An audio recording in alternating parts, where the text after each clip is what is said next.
Hey friends, happy Tuesday, 27th of July, 17th week in Ordinary Time. I pray that you are doing well.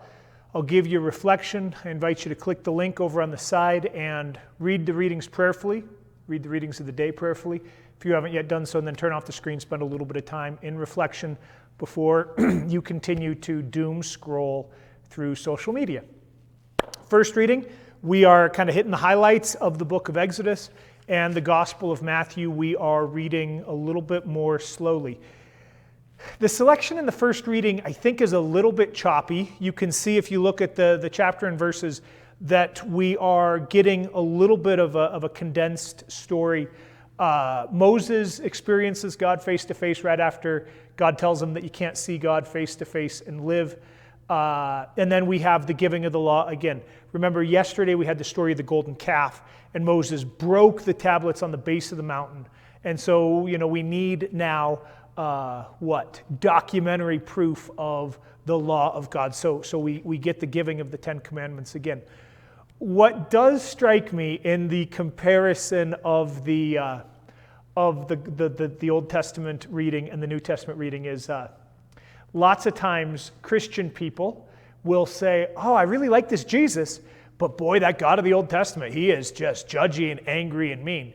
God willing, as we dig deeper into this, we recognize that maybe some of these stereotypes aren't accurate. And today we get them flipped on the head. We hear in the first reading, the book of Exodus, the Lord is kind and merciful, right? The Lord, a merciful and gracious God, slow to anger and abounding in kindness and fidelity, continuing for thousands of generations blessing. So kind and mercy. And then in the gospel, we have Jesus who speaks of, the fire and the judgment and being cut down and cut out and thrown away into the furnace like chaff. So we do have a juxtaposition of these readings. First reading, perhaps, to enter into a little bit of that mysterious presence of Moses and Moses' relationship with God.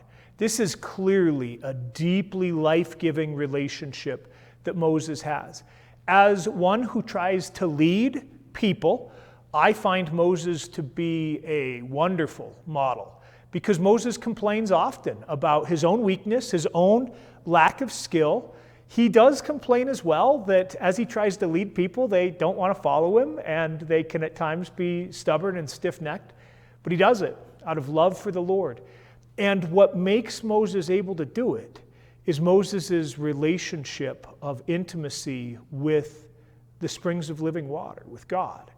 Maybe the question today, we can get judgy as people of faith, like, oh, am I connected to God like that? Probably not. At least I'm not, and I certainly yearn for that and desire that. But I also recognize that there are other ways that I'm plugged in to God who gives grace and love and mercy, the ways that my cup is filled up so that it can be poured out in service and in love. Maybe instead of just asking, and maybe instead of just picking on ourselves for not being as connected to God as being able to see God face to face and commune with God, we might just ask that question, am I getting the energy that I need from God and from others in order to be able to live my commitments of service and love? Or maybe am I, overdoing it? Maybe am I underdoing it? Where's that balance as I live in the world between replenishment and exhausting? And, maybe we use Moses as a bit of that example. Gospel. So on Saturday, we would have had the beginning of the parable of the weeds and the wheat. And then yesterday, Monday, we would have had two more parables about the kingdom of heaven. Now today, we get an explanation of the parable of the weeds and the wheat. In my experience, a lot of Christian people read this and then they get super critical of themselves. And they say, boy, maybe I'm the wheat. Maybe I'm the weeds. Maybe I'm going to be dumped in the fire.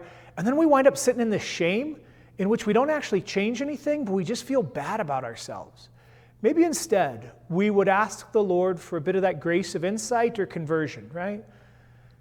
Helping us to see that the Lord has sown good seed in us and in our lives, and to help us to see the places that maybe we are called to to let go of things that we think are essential about ourselves, but are actually perhaps weeds that God's trying to uproot.